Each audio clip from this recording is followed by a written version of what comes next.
1400년 전 거간에 애굽에서 430년 종살이를 하는 이스라엘 백성을 하나님께서 해방하여 주심을, 그 은혜를 감사하고 기억하며 먹는 식사입니다. 그 식사는 이스라엘 백성이 애굽에서 나오던 밤에 먹었던 무교병하고 그리고 포도주를 반드시 먹습니다. 그런데 예수님께서 그 만찬하시면서 떡을 떼어 주시면서 제자들에게 이것은 너희를 위하는 내 몸이니 너희가 이를 행하여 나를 기념하라 하셨고요. 또 식후에 포도주 잔을 제자들에게 주시면서 이 잔은 내 피로 세우는 새 언약이니 곧 너희를 위해서 붓는 것이다 라고 하셨습니다. 그 유월절 만찬을 예수님께서 제자들과 소중하게 드셨던 이유가 있습니다. 이스라엘 백성들은 애굽에서 하나님의 은혜로 해방된 것을 최고의 은혜로 알거든요. 그런데 예수님이 십자가에 죽으셨다가 다시 부활하심으로, 그래서 우리가 죄와 멸망과 지옥 권세, 어둠의 권세에서 해방받는 것은 애굽에서 이스라엘이 해방받는 것보다 훨씬 더 중요한 출애굽이고, 그리고 우리를 그렇게 살려주시는 예수님의 살과 피를 먹고 마시는 그것은 유월절 만찬을 먹는 것보다 비교될 수 없이 중요하다. 그런 것을 예수님께서 그렇게 사람들에게, 제자들에게 보여주시려고 유월절 만찬을 드셨던 것입니다. 그러니까 유월절만, 지금 우리가 성찬에 함께하고 있는데 이 새 유월절 만찬이라고 할 수 있는 성찬에 함께하는 것은 우리들에게 큰 복과 은혜가 있습니다. 첫째는 우리가 주님 안에서 하나 되는 것입니다. 주님의 살과 피를 먹고 마시는 성찬을 먹는 사람은 포도나무가 가지에 꼭 붙어서 하나가 되는 것처럼 내가 성삼위 하나님과 하나가 되고 주님 안에서 우리들 모두가 하나가 된다는 것입니다. 죄는 우리들 속에 들어와서 하나님과 우리 사이를 원수가 되게 하고 사람과 사이를 자꾸 이렇게 틀어지게 만들고 멀어지게 만들고 욕하게 만들고 그런 거랍니다. 그런데 우리가 성찬을 먹으면 이 성찬의 은혜는 우리가 하나가 되게 한다 하는 것입니다. 그러니까 그냥 모래더미를 쌓아놓은 것처럼 그냥 하나가 되는 게 아니라 정말로 은혜와 진리로 피를 나눈 사람들을 형제자매라고 그러잖아요. 그렇게 우리가 뗄 수 없는 관계로 하나가 되게 하는 놀라운 복과 유익이 성찬을 먹는 우리들에게 있다 하는 것입니다. 그래서 그렇게 하나가 돼서 우리가 하나님 나라를 이루고 하나님의 교회를 이룬다 하는 거죠. 몸은 하나인데 많은 지체가 있고 몸의 지체가 많으나 한 몸임과 같이 그리스도도 그러하니라 하는 이 말씀처럼 되게 하는 유익이, 복이 성찬을 먹는 우리들에게 있다 하는 것입니다. 둘째는 성찬을 먹음으로 주님의 생명, 예수님의 생명을 가진 자가 된다는 것이죠. 죄는 죽음입니다. 영원히 망하는 거예요. 그래서 죄를 멀리해야 돼요. 반면에 주님은 우리에게 생명이십니다. 죽은 사람하고 산 사람의 차이는 하늘 땅만큼 차이가 납니다. 살아있는 사람, 죽은 사람, 이건 하늘 땅 차이예요. 그런데 예수님을 믿고 예수님의 생명을 가진 사람과 믿지 않아서 예수님의 생명이 없는 사람은 하늘 땅 차이보다도 그 차이가 훨씬 더 커요. 죄인들을 위하여 주님 찾아오셨네, 주 안에 생명 있네 하는 찬송이 있어요. 예수 안에 생명이 내 주님이 빛이 되시네. 예수님 안에 생명이 있네. 참 생명이 있네. 영원한 생명이 있네. 그런데 우리가 이 거룩한 음식인 성찬을 함께 먹음으로 예수님의 생명이 우리 안에 다시 한 번 더 분명히 있게 됩니다. 그것을 우리가 체감하고 감사하게 된다 하는 것입니다. 살아있는 포도나무는 포도 열매를 주렁주렁 열려요. 야, 그 포도가 열려있는 농사가 잘 된 포도원 가보면 정말로 마음이 풍성해집니다. 그런데 갈라디아서 5장에 그런 말씀이 있죠. 오직 성령의 열매는 9가지죠. 사랑과 희락과 화평과 오래 참음과 자비와 양성과 충성과 온유와 절제니 이 같은 것을 금지할 법이 없느니라. 이것은 성령의 열매라고 말씀을 하는데요. 다시 말하면 예수님의 생명을 가진 우리들이 생활 속에서 예수님의 생명으로 살아가는 사람에게서 열리는 삶의 열매, 인격의 열매다. 믿음의 열매다. 예수님 생명의 열매다 하는 것입니다. 그러므로 주님의 성찬을 먹고 믿는 우리에게는 예수님의 생명이 있습니다. 그러니까 주님의 생명을 성찬을 먹음으로 그 생명을 우리가 다시 한번 생생하게 체감하고 그 생명으로 생명의 열매 맺는 그런 생활을 우리가 다시 한번 시작하고 다짐하는 이 자리가 되는 거죠.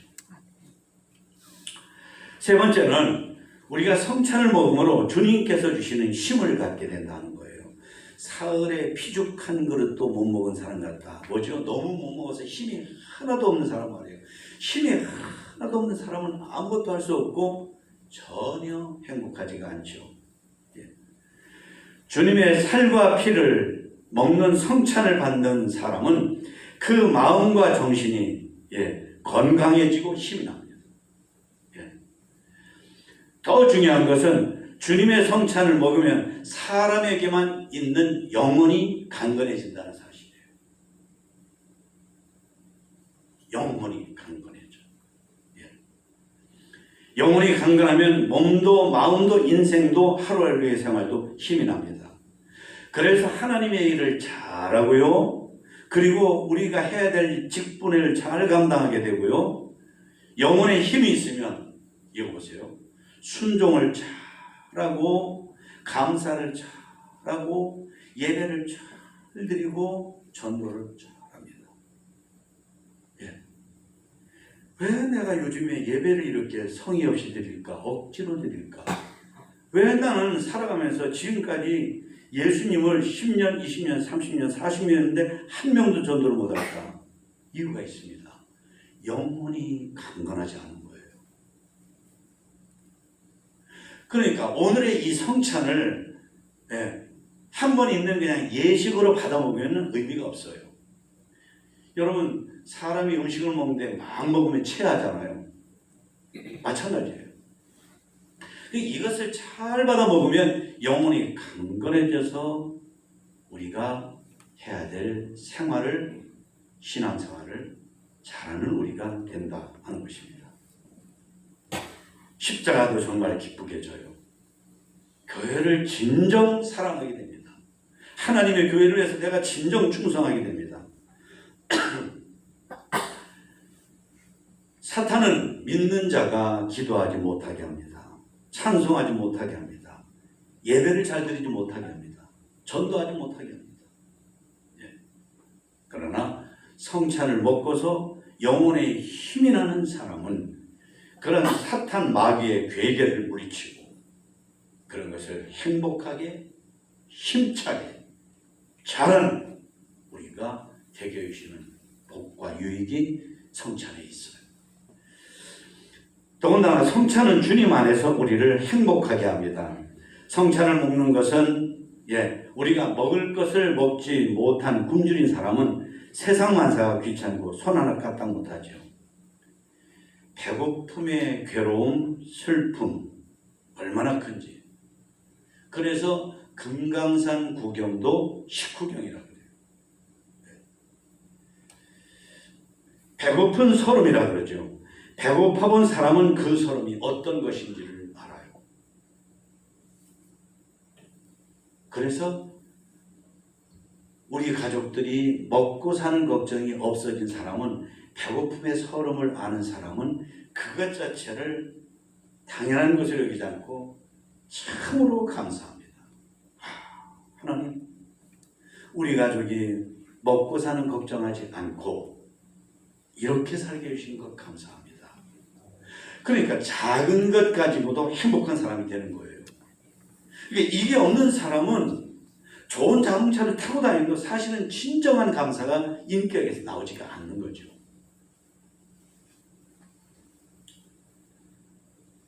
인생을 살다 보면 정말 괴로운 순간이 있습니다. 어느 때냐면 영혼이 굶주렸을 때예요. 근데 영혼의 굶주림은 왜 나오냐면 몸이 아픈 사람이 밥을 못 먹잖아요. 그래서 억지로라도 먹어야 병을 난다 그러잖아요. 마찬가지로 이 신앙생활에 병이 나는 사람은 예배 시간에 이런 영의 양식으로 말씀을 전해도 잘 못 먹어요. 그러니까 영혼이 자꾸 굶주리는 거예요. 그런데다가 예배 출석을 우리가 참석을 못하고 이렇게 돼버리면 아예 우리는 정말로 영혼이 빈사 상태에 빠지는 거죠. 거의 죽을 지경에 빠진다. 그런데 영적으로 감각이 없는 믿음 없는 사람들은 영혼이 죽어가는 걸 몰라요. 불행이 거기에 있는 거죠. 그런데요, 성찬을 믿음으로 먹는 사람은 굶주린 영혼이 배불러지고 행복해집니다. 억만금이 있어도 영혼이 배부르고 만족해야 행복한 거거든요. 오늘 잠시 후에 성찬을 먹는 우리 모두는 참 행복한 것입니다. 다섯째로, 주님의 살과 피를 먹는 성찬에 함께하는 사람은 인생의 목적이 바뀝니다. 예수님께서 정해주신 성찬을 먹는 사람은 인생의 방향이 달라집니다. 그럽니다. 인생은 얼마나 잘 달리느냐도 중요하지만 어떤 방향으로 달리느냐도 중요하다. 그렇죠. 여러분 생각해 보세요. 여기 어린아이 유치원 다니는 아이가 있는데 여기 술 먹은 사람인데 저쪽에 몇십 미터 낭떠러지가 있는데 그것도 그쪽으로 막 달려가면 어떻게 돼요? 그건 천번만으로 막아야죠. 그런데 사실은 영적으로 우리가 신앙생활을 잘하지 않는 사람은 미안한 얘기지만 아무리 똑똑해도 아무리 교양이 있어도 심지어 아무리 교회를 오래 다녀도 내가 신앙생활을 잘못해서 영혼의 감각이 없어진 사람은 절벽을 향해서 달려가는 어린아이 같고 술 취한 사람 같다 그 말이죠. 그래서 성경은 말씀하십니다. 그런즉 너희가 먹든지 마시든지 무엇을 하든지 다 하나님의 영광을 위해서 해라 하십니다. 참 귀한 말씀이에요. 먹든지 마시든지 무엇을 하든지. 다른 데서는 그런 말씀이 있어요. 살든지 죽든지 하나님의 영광을 위해서. 그러니까 주님의 살과 피를 먹고 마시는 사람은 인생의 목적이 달라져요. 공부를 하는 목적이 달라져요. 사업하는 목적이 달라져요. 일하는 목적이 달라져요. 더 좋은 집 사기 위해서, 더 좋은 차 사기 위해서, 은행의 저금 액수를 더 늘리기 위해서, 그게 다가 아닙니다. 그것도 중요하겠지만 하나님의 영광을 위해서 하는 사람으로 바뀌어요. 체인지업 됩니다. 그러니까 지금까지는 나를 위해 살았어요. 근데 이제는 아닙니다. 하나님을 위해서, 하나님 나라를 위해서, 하나님의 교회를 위해서 하는 그런 목적을 가진 사람이 되어야 하는 거예요. 그러니까 성찬을 진정으로 믿음으로 먹는 사람은 마음속에 그런 놀라운 변화가 생긴다는 거죠. 그리고 여섯 번째는 주님의 향기가 납니다. 고린도후서 2장에 보니까 이런 말씀이 있어요. 우리는 구원받는 자들에게나 망하는 자들에게 하나님 앞에서 그리스도의 향기를 그랬어요. 하나님 앞에서 그리스도의 향기다. 네.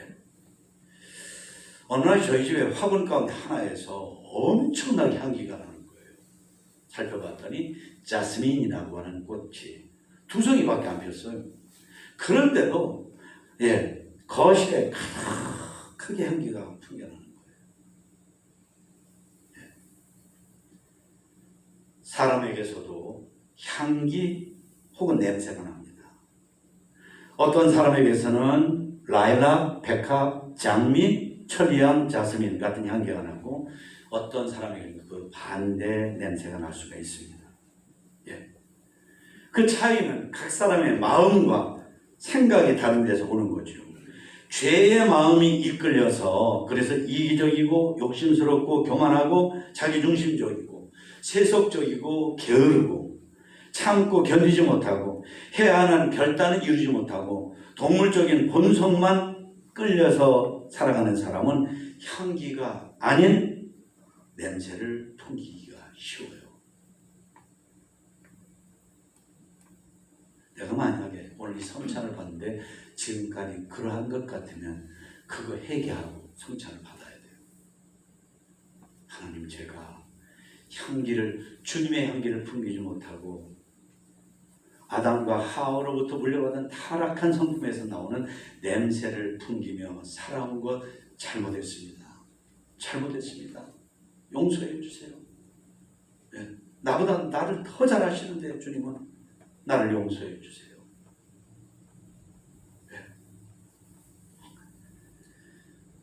이제 나를 위해서 죽으신 주님의 살과 피를 먹고 마시는 주님의 성찬을 먹은 사람의 생각과 마음에서는 주님의 향기가 납니다.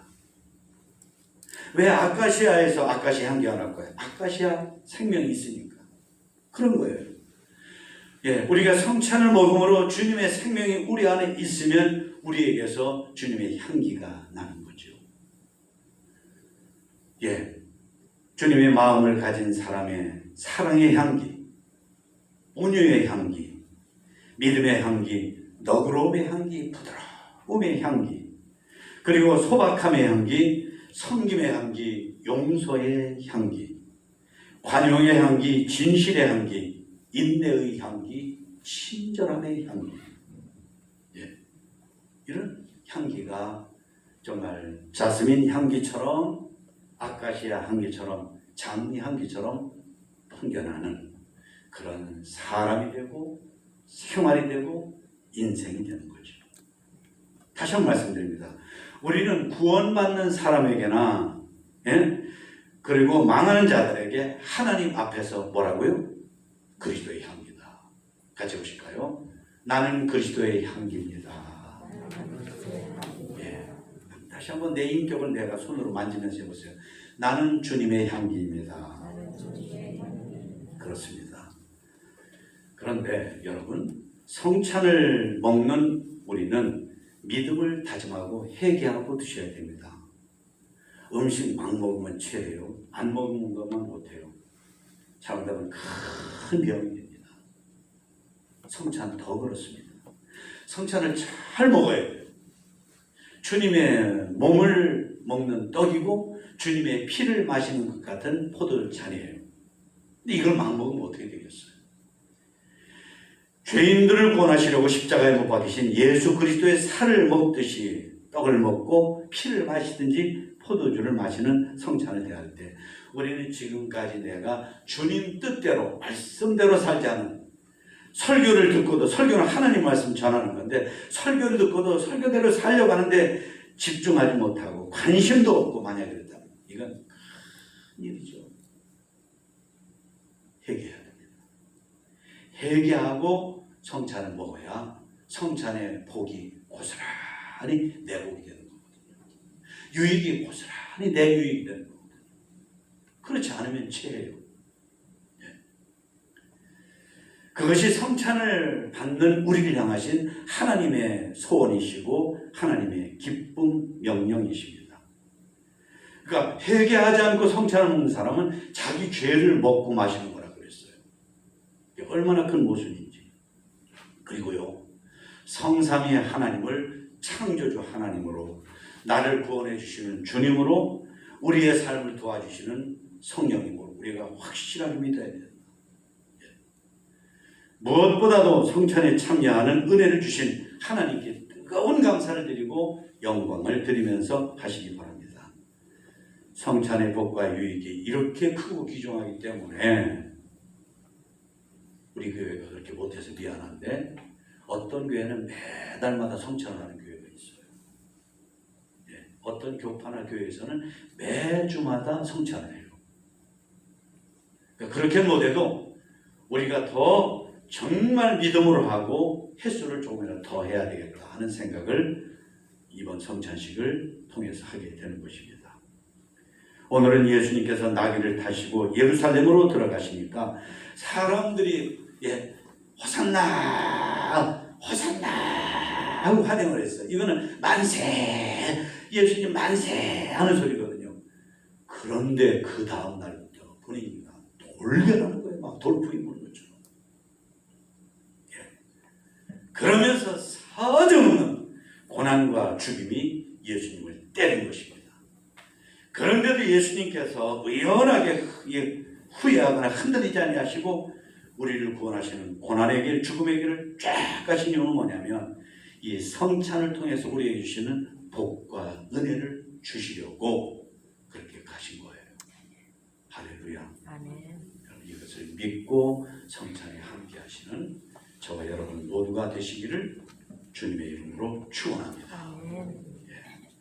이제 성찬식 같이 하도록 하겠습니다. 장로님들 나오시고요.